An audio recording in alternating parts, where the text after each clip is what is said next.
कि कविता को लिखना बड़ा मुश्किल काम होता है दोस्तों, और कविता को पढ़ना उससे मुश्किल काम होता है, और कविता को सुनना उससे भी ज्यादा मुश्किल काम होता है। इसलिए सबसे बड़े श्रोता होते, एक बार जोरदार ताली अपने लिए बजा लो भाई साहब, क्या पता है फिर बजा पाए कि नहीं बजा पाए। ऐसा श्रोता बड़ा मुश्किल से मिलता है। ट्रेन में दो लोग यात्रा कर रहे थे, उसमें मैं भी बैठा था। एक व्यक्ति ने बोला कि आप क्या करते भाई साहब? मैं कवि हूँ। मैंने उससे बोला आप क्या करते हो? उसने बोला कि मैं बहरा हूँ। तो सुनना ही नहीं चाहता है। आपकी थोड़ी तालियां कमजोर हो रही हैं। ऐसा है, महिलाएं बैठी हुई हैं, बहुत अच्छा लग रहा है कि महिलाएं कविता सुनने आई हैं, वरना ये किसी की सुनती नहीं है, किसी की नहीं सुनती है। कृष्णकांत कितना सीधा है, बहुत सीधा है भाई साहब, जो बात बोलो सब मान लेता है। मैं एक दिन इसके घर गया, मैंने ये क्या कर रहा था, कपड़े धो रहा था घर पे। मैंने भाई कृष्णकांत तू कपड़े धो रहा है भाई, ऐसा अगर तू शादी कर ले। शादी कर ली इसने, मेरी बात मान के शादी कर ली। अब मैं 6 महीने बाद फिर इसके घर गया, फिर ये कपड़े धो रहा था। मैंने भाई तेरी शादी हो गई, तू कपड़े फिर क्यों धो रहा है? कह हरिओम भाई साहब ध्यान से देखो, मेरे नहीं पत्नी के हैं। ये समस्या उत्पन्न हो जाती है भाई साहब। आपकी तालियां कमजोर, तालियां एक बार जोरदार तालियां इनके लिए हरिओम के लिए। ऐसा है, जब हमारे गांव का नेची एक कुआ गई, वहाँ पे पानी भर जाता था, तो हम दोनों, ये छोटा ये भी था, मैं भी छोटा था, तो सब छोटे थे हम, क्या उसमें पत्थर मारते, मेढक बोलते थे, उसमें मेढक में पत्थर मारते थे। तो कृष्णकांत पिताजी बोले अरे बेटा मेढकों में पत्थर मत मारो, नहीं तो पत्नी गूंगी मिलेगी तुझे। अब इसने बोला मुझसे भाई हरिओम, शायद एक पत्थर मार देता तो सही रहता। आप लोगों को बात समझ में नहीं आई, समझ में नहीं तालियां आई आपकी भाई साहब। तो सीधी सीधी एक कविता में पढ़ता हूँ, गीत पढ़ता हूँ, जब पत्नी गुस्सा हो जाए, नाराज हो जाए बहुत ज्यादा, तो उसमें एक पति को क्या क्या लक्षण दिखाई देते हैं, एक गीत के माध्यम से मैं आपको सुनाता हूँ। एक जोरदार तालियां स्वागत करें मेरा। पति क्या कहता है कि तुम्हारी नजरों में हमने देखा, क्या कह रहा है, क्या क्या लक्षण दिखाई दे रहे हैं पत्नी में, कि तुम्हारी नजरों में हमने देखा अजब सी गुस्सा झलक रही है।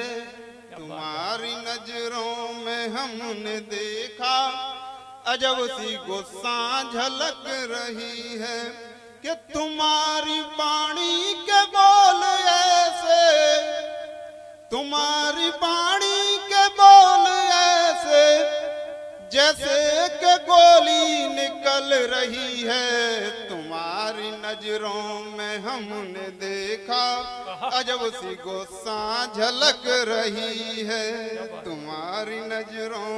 और क्या कहता है कृष्णकांत? क्या बात है, बहुत बढ़िया। अगली कड़ी पढ़ता हूँ कि जो तू लगाती है घर में झाड़ू, क्या बात, उसके क्रियाकलाप से क्या क्या वो कर्तव्य करती है उसके माध्यम से बताता है कि जो तू लगाती है घर में झाड़ू, माना कोई तूफान सा गया हो। जो तू लगाती है घर में झाड़ू, माना कोई तूफान सा गया हो। जो मांजती है तू बर्तनों को, क्या बात है, क्या उसको मालूम चल जाता है क्या दृश्य है, कि जो मांजती है तू बर्तनों को, हो माना कोई बिजली कड़क रही है। तुम्हारी नजरों में हमने देखा अजब सी गुस्सा झलक रही है। और क्या क्या लक्षण दिखाई देते हैं उसको। लगता है आपको मजा नहीं आ रहा है, मुझे ऐसा लग रहा है। सुना भाई, सुना सुना। दूसरा बंद पढ़ता हूँ कि नहीं किसी से भी बात करती, किसी से बोल नहीं रहे, चुप गुमसुम एकदम सन्नाटा, कि नहीं किसी से भी बात करती, रहे हमेशा ही मुंह फुलाकर। नहीं किसी से भी बात करती, रहे हमेशा ही मुंह फुलाकर, कि तुम्हारे गुस्से को देख करके, तुम्हारे हमारी सांसें अटक रही हैं, तुम्हारी नजरों में हम स्वागत है यार, तालियां एक बार। अजब सी झलक रही है, क्या बात है। तुम्हारी नजरों में हमने देखा। एक बार क्या हुआ, जो सबकी समस्या एक ही होती है, कोई बोल देता भाई साहब, कोई नहीं बोलता है। क्या बात। सबकी जितनी भी महिला होती हैं सब ये कहती हैं कि मैं सीधी सादी मिल गई हूँ, नहीं तो कोई खूंखार मिल जाती तो तुम्हें हाथ लगा देती। क्या बात है। ये सबकी कंडीशन है, चाहे वो बिल्कुल लड़ाकू विमान हो। हाँ, एक दिन मेरी पत्नी ने बोला मुझसे क्या बात है कि मैं तुम्हें सीधी सादी मिल गई हूँ, जो कोई खूंखार मिल जाती तो तुम्हें हाथ लगा देती। मैंने कहा भाई तू सीधी सादी है तो खूंखार कैसी होती होगी फिर। जोरदार ताली एक बार हरिओम जी के लिए। ताली वाली बजा दो भाई। ये कंडीशन उत्पन्न हो जाती है। बहुत बढ़िया हरिओम, स्वागत है। ये पत्नी बीमार हो गई। क्या बात। हाँ पत्नी, मैं तो निश्चिंत हूँ भाई साहब, अकेला आया हूँ, वो तो मथुरा में ही है, आप टेंशन मत लो। वहाँ से तुमको हरिओम ये नहीं पता है, वीडियो रिकॉर्डिंग चल रही है, लाइव कर रखी है इसने, वो भी देख रही है। पीछे कोई दिक्कत नहीं है भाई साहब। हाँ जोरदार ताली है इसके लिए एक बार हरिओम के लिए, इसका ध्यान नहीं है अभी। पत्नी बीमार हो गई, पति अस्पताल ले गया, डॉक्टर साहब ने अंदर भर्ती कर दी, नब्ज देखी, बाहर आकर के डॉक्टर साहब बोले कि भाई साहब सॉरी, आपकी पत्नी 1-2 दिन के लिए मेहमान है बस। पति बोला कि डॉक्टर साहब इसमें सॉरी की क्या बात है, 1-2 दिन तो हम जैसे तैसे काट लेंगे, कोई बात नहीं। बहुत बढ़िया। ये कंडीशन उत्पन्न हो जाती है कि मैं ऑफिस छोड़कर शाम को घर आया, मैं ऑफिस छोड़कर शाम को घर आया और श्रीमती जी ने गर्मा गर्म खाना लगाया, श्रीमती जी ने गर्मा गर्म खाना लगाया, मैं बड़े प्रेम से खाना खा रहा था, खाने में बड़ा ही आनंद आ रहा था, खाने में बड़ा ही आनंद आ रहा था। मैंने कहा खाने में बड़ा ही टेस्ट है, आज का खाना कल से काफी बेस्ट है, क्या खाना वास्तव में आपने बनाया है? पत्नी बोली मैंने नहीं तो क्या तुम्हारे बाप ने बनाया है। क्या बात है, जोरदार ताली एक बार हरिओम जी के लिए। बहुत बढ़िया। ये कंडीशन उत्पन्न हो जाती है। कितना भला आदमी सब बात बता रहा है। नहीं नहीं, ये आपकी कंडीशन है भाई साहब। हाँ, मेरे ऊपर मत डालो। पत्नी से परेशान होकर मैं एक दिन साधु के पास गया। कविता सुनना भाई साहब, तालियां रोक सके तो बताना। पत्नी से परेशान होकर मैं एक दिन साधु के पास गया। महाराज इस बालक पर कीजिए दया, महाराज इस बालक पर कीजिए दया। पत्नी किसी की नहीं, पत्नी किसी से नहीं डरती है, जो मन में आए वही काम करती है, हालांकि ज्यादा नहीं हुआ नुकसान है, फिर भी बालक पत्नी से बहुत ही परेशान है, फिर भी बालक पत्नी से बहुत ही परेशान है। साधु बोला महाराज देर ज्यादा मत लगाइए, इस समस्या का उपाय तो कुछ बतलाइए। साधु बोला इस समस्या से परेशान है सभी जनता, अरे पगले उपाय होता तो मैं भी साधु क्यों बनता। क्या बात है यार, जोरदार ताली। उपाय होता, इस समस्या का कोई उपाय नहीं है भाई साहब। स्वागत है। हाँ, एक कविता और पढ़ता हूँ। एक दिन पोस्टमैन मेरे घर आया, एक दिन पोस्टमैन मेरे घर आया, उसने घर का दरवाजा खटखटाया, पत्नी बाहर निकल कर आई है। पोस्टमैन बोला मैडम आपकी चिट्ठी आई है। क्या बात। मैडम आपकी चिट्ठी आई है। पत्नी ने उसके गाल पर एक थप्पड़ चटकाया है और बोली ये घंटी का बटन किस लिए लटकाया है, तूने दरवाजे की कुंडी क्यों खटकाई है, ये घंटी क्यों नहीं बजाई जो हमने घर में लटकाई है, तूने दरवाजे की कुंडी क्यों खटकाई है, ये घंटी क्यों नहीं बजाई जो हमने घर में लटकाई है। ये सब देखकर पोस्टमैन की दमसी घुट गई, एकदम छम पड़ेगा।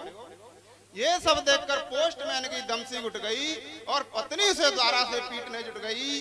बाहर से मेरे कानों में रोने की आवाज आई। मैंने सोचा ये क्या हो गया भाई। मैं जैसे ही बाहर निकल कर आया तो एक अलग तमाशा लगा पाया। मैंने कहा इस बेचारे को क्यों पीट रही है। अरे तूने तो मुझे ही पीट पीट कर बिल्कुल सुखा दिया है, आज इस बेचारे पोस्टमैन को भी झुका दिया है। पोस्टमैन बोला भाई साहब आप इनके साथ कैसे रह रहे हैं। मैंने कहा भाई आप बिल्कुल ठीक ही कह रहे हैं, बस मैं तो यूं ही पंचर गाड़ी की तरह जिंदगी को धकेल रहा हूँ। अरे भाई मैं तो इसे पिछले 10-12 साल से झेल रहा हूँ। जोरदार तालियां एक बार योमी के लिए।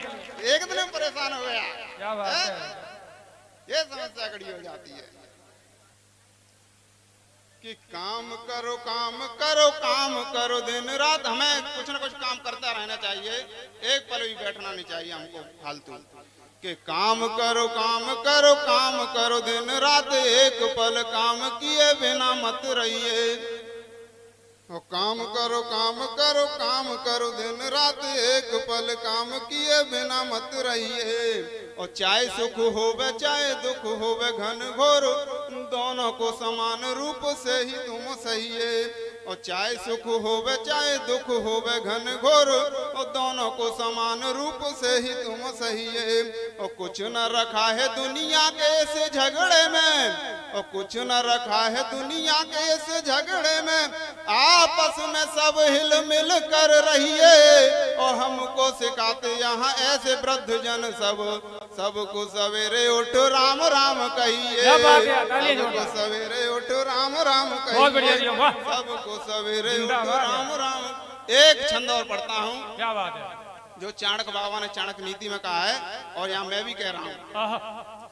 स्वागत है। हर एक जगह नहीं कहता हूँ, मैं यही कह रहा हूँ, ध्यान से सुनना।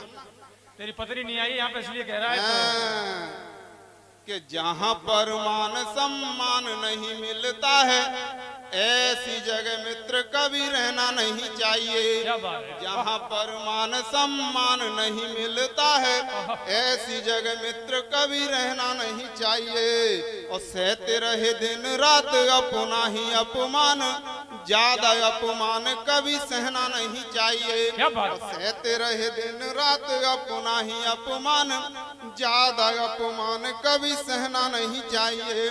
तो देख ले विचार कर सच क्या है झूठ क्या है, और देख ले विचार कर सच क्या है झूठ क्या है। बेवजह बातों में ही बहना नहीं चाहिए। और दिन को कहे जो रात, रात को कहे जो दिन, ऐसे आदमी का साथ देना नहीं चाहिए। ऐसे आदमी का साथ देना नहीं चाहिए। ऐसे आदमी का साथ देना। एक छंद और मैंने लिखा था, जब कुंभ का मेला लगा था तो सब लोग कुंभ नहाने के लिए जा रहे थे। एक छंद पढ़ता हूँ, निवेदित करता हूँ, मंच पर चाहता हूँ कि माता व पिता का स्नान, माता व पिता को स्नान न कराया कभी, बेबी आज कुंभ स्नान करने जा रहे। मैं सभी के माता पिता के चरणों में ये छंद निवेदित करता हूँ कि माता व पिता को स्नान न कराया कभी, माता व पिता को स्नान न कराया कभी, बेबी आज कुंभ स्नान करने जा रहे। और दिल में भरी है घृणा माता व पिता के प्रति, सेवा का नहीं है भाव तरने को जा रहे।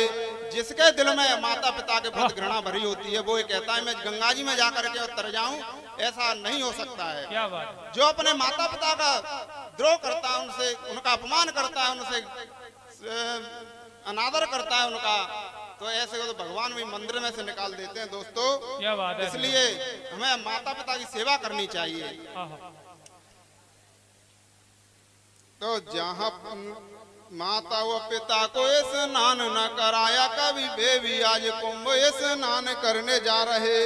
और दिल में भरी है घृणा माता व पिता के प्रति, सेवा का नहीं है भाव तरने को जा रहे। तो एक एक दाने को तरसते हैं माँ बाप, एक एक दाने को तरसते हैं माँ बाप, मंदिर में जाके कैसे भोग ये लगा रहे।